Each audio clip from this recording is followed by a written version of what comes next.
Bonjour, je suis content de vous retrouver. Aujourd'hui, on parle de douleur au bas du dos. C'est un problème de santé qui concerne une proportion très élevée de la population. Souvenez-vous que les conseils que je vous donne aujourd'hui doivent être adaptés à votre condition. Ils ne remplacent pas ceux d'un professionnel de la santé et encore moins une évaluation. Vous allez trouver beaucoup de conseils que je vous donne aujourd'hui dans mon livre 99 façons de soulager les douleurs au dos et au cou. Vous pouvez le trouver facilement en librairie et je vous mets le lien dans la description de la vidéo pour que vous puissiez le trouver aussi facilement de l'autre côté de l'Atlantique. Soulager la douleur au coccyx. Alors, le coccyx, c'est où? Commençons par ça, parce que parfois on confond un peu cet os-là avec avec un autre os. Alors, le coccyx, je vous le montre de loin, comme ça. Alors, c'est vraiment le dernier os en bas de la colonne vertébrale. On a toutes nos vertèbres. Ensuite, on a le sacrum, vous le voyez, c'est une grosse pièce osseuse. Et on a le petit bout rouge ou rose qui est le coccyx. Je vous montre ça en plus gros et de profil. Alors, on a le sacrum, qui est ce que vous avez vu tout à l'heure, mais en plus gros. Et on a le coccyx, qui est en 3-4 petits morceaux qui sont soudés ensemble, mais qui s'articulent avec le sacrum. Et c'est vraiment un os exceptionnel que vous voyez toujours maintenant de profil. C'est un os qui est triangulaire. C'est une fusion de quelques segments qui étaient jadis mobiles. Il y a plusieurs... C'est en fait un point d'attache pour plusieurs structures anatomiques. Donc, c'est un os qui est important. C'est pas un os qu'on voit, c'est pas un os qui occupe notre attention, mais c'est un os qui est important, entre autres pour ça. Et c'est un peu la victime de la sédentarité. On est de plus en plus en position assise. Est-ce que éventuellement, ça aura des effets sur le coccyx, entre autres, et sur tout ce qui s'attache sur le coccyx. Alors ça, c'était pour revoir un peu l'anatomie. Je peux vous le montrer aussi de profil. On va passer à ça. Ça a déjà été mentionné. Mais je voulais vous le montrer de profil, pas de profil, mais un petit peu en diagonale pour le situer par rapport aux hanches et par rapport au bassin. Et si on regarde vraiment de face, ça donne ça. Donc, c'est près, c'est vis-à-vis de la symphyse pubienne, en quelque sorte.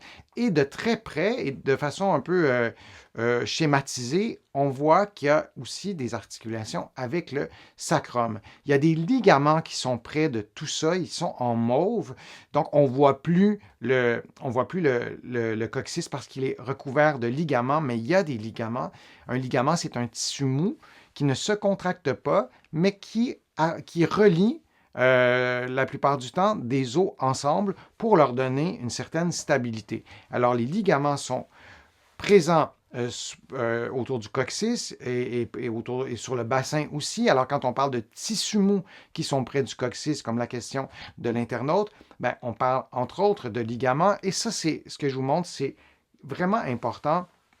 Le coccyx, le bassin et le plancher pelvien. Et ça, c'est le petit bout qu'on n'aborde pas très souvent, mais c'est important de se rappeler que le plancher pelvien, qui est une espèce de hamac, vous le voyez, muscle du plancher pelvien entre le coccyx et l'os pubien, mais c'est un point d'ancrage du plancher pelvien.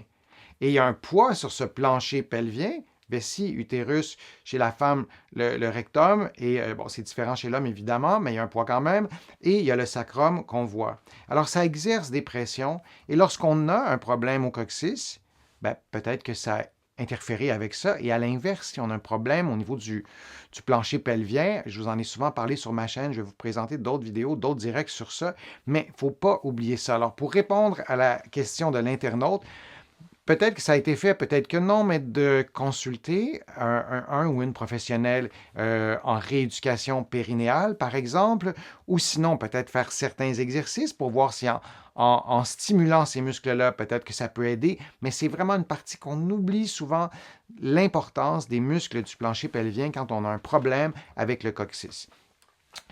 Si on pense à la grossesse, parce que ça aussi, il faut en parler, on peut avoir des douleurs durant la grossesse qui sont au coccyx.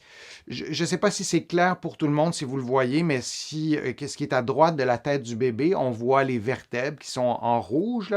Alors, le coccyx est tout en bas. Et lorsque la femme est enceinte, il y a des changements hormonaux, la souplesse ligamentaire va être modifiée, entre autres choses. Il y a vraiment plusieurs changements biomécaniques, évidemment, particulièrement dans cette région-là durant la grossesse. Ce qui peut arriver, c'est que parfois, on a des douleurs ou des problèmes au coccyx qu'on a eu avant et qui sont réactivés durant la grossesse en raison de ces modifications biomécaniques complexes et physiologiques, oui.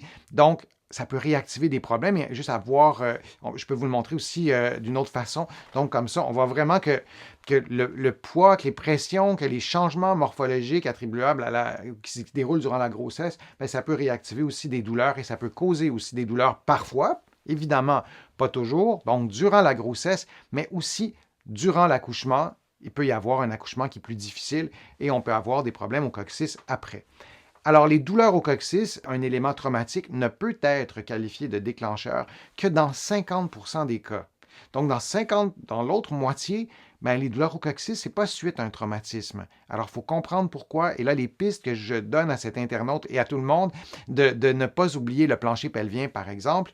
Et les femmes sont 4 fois plus à risque d'être touchées que les hommes. Et ce serait un autre sujet, mais la santé des femmes, les sujets qui touchent la santé des femmes, malheureusement, c'est souvent des sujets qui ont été un peu moins étudiés. Et lorsqu'on fait des recherches sur le coccyx, sur les meilleurs exercices, sur les meilleures approches thérapeutiques, il y a beaucoup moins de données que pour d'autres sujets. Or, c'est quand même pas une douleur qui n'arrive jamais. C'est une douleur qui est relativement fréquente. C'est assez rare des physiothérapeutes ou des kinésithérapeutes en France qui n'ont jamais eu de patients ou de patientes qui avaient une douleur au coccyx. Donc, c'est quelque chose qu'on voit quand même assez régulièrement. Vous avez la référence de l'étude pour ceux et celles qui sont intéressés de la lire.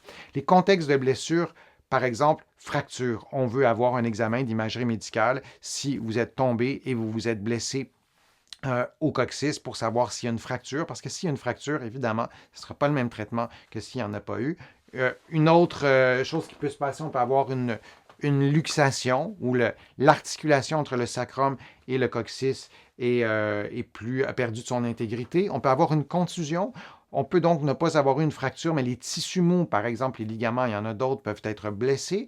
Alors, l'internaute qui pose la question de douleur récurrente ou persistante avec des injections aux 6 mois, je déduis qu'il n'y a pas un soulagement permanent. C'est peut-être intéressant d'aller voir aussi, d'aller chercher d'autres stratégies thérapeutiques, mais il y a peut-être une contusion, on nous parle de tissus mous qui sont douloureux, troubles du plancher pelvien qui pourraient causer de la douleur au coccyx, et des microstress et autres éléments. On peut avoir un abcès microstress, par exemple. On aurait une surcharge pondérale, on aurait un indice de masse corporelle très élevé et on aurait un travail, par exemple. On serait mal assis, on aurait une pression et d'avoir des microstress pendant des années, par exemple, pourrait peut-être causer aussi un problème. Ça, c'est les mécanismes de blessure. Les manifestations de la douleur à la pression lorsqu'on est assis sur les fesses, sur le coccyx, ou changement de position, souvent quand on se relève, aller à la toilette, tousser, on s'en doute, ça augmente la pression, ça peut faire mal. Je le disais, durant la grossesse et pendant et après l'accouchement. Durant les règles aussi, il y a des femmes qui vont avoir ces douleurs au coccyx et souvent en l'absence de douleurs au bas du dos. Et parfois, les douleurs au coccyx sont confondues avec les douleurs au sacrum, les douleurs sacro-iliaques, les douleurs au bas du dos. Lorsqu'on a une douleur du coccyx qui irradie un peu, qui est forte, ben, nos muscles du bas du dos peuvent se tendre, alors on peut l'interpréter soi-même comme une douleur au bas du dos, mais parfois ça vient du coccyx, alors faut pas l'oublier. Alors, les douleurs au coccyx, c'est des douleurs qui sont relativement fréquentes, c'est quand même pas si exceptionnel. C'est intéressant d'offrir aussi une multitude de stratégies thérapeutiques et je vous encourage vraiment à consulter, notamment ici en physiothérapie ou en kinésithérapie de l'autre côté de l'Atlantique. Alors, je vous remercie d'avoir été là, d'avoir été présent et présente. Et je vous remercie aussi de vos nombreuses questions. Vous le savez, je lis toutes vos questions. Je les garde en banque pour de prochaines vidéos. J'essaie d'y répondre en temps réel lorsque je peux le faire. Vous allez trouver beaucoup d'informations sur mon site web, le www.denisfortier.com.